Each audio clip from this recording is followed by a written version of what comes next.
A humanidade já consome 30% a mais do que o planeta é capaz de repor.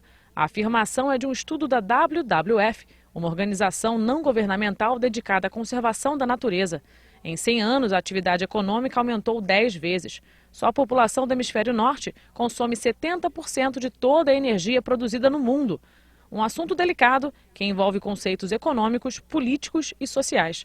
E as consequências desse crescimento são graves: aquecimento global, escassez de água e de recursos não renováveis, como o petróleo. Se as medidas não forem tomadas, as consequências vão ser muito graves.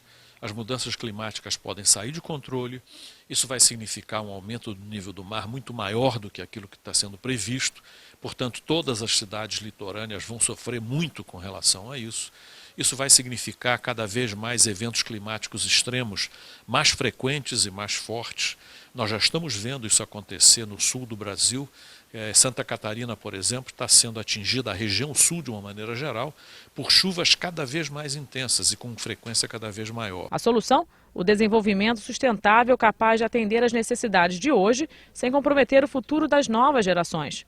Para isso, segundo o presidente do Programa das Nações Unidas para o Meio Ambiente, é preciso superar 3 grandes desafios: garantir os recursos naturais, preservar a biosfera e reduzir a pobreza no mundo. Nós temos soluções para isso. Nós temos que, como está todo mundo falando, desenvolver uma economia de baixo teor de carbono. Nós temos que reduzir a um mínimo desmatamentos e queimada.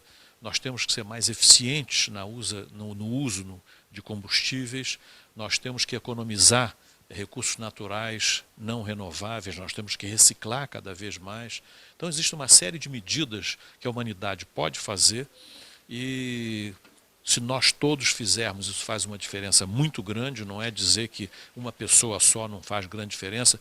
Se todos nós, ou se grande parte da população adotar medidas que devem ser feitas, reduzir o uso de automóveis, por exemplo, sempre que for possível, nós vamos conseguir resultados ainda que nos permitirão garantir essa sustentabilidade. Sabendo desse desafio, o Fórum de Desenvolvimento Estratégico da Alerj se reuniu com representantes de áreas ligadas ao meio ambiente e à economia do Estado para discutir a sustentabilidade na prática. A intenção é criar uma lista de recomendações para que todo o projeto de lei apresentado na Alerj seja sempre um projeto sustentável. A partir desses 3 pontos colocados pelo professor Haroldo nessa reunião, o grupo decidiu que vai desenvolver um decálogo, que são como se fossem os 10 pontos que têm que ser vistos no projeto de lei para que ele seja de fato sustentável.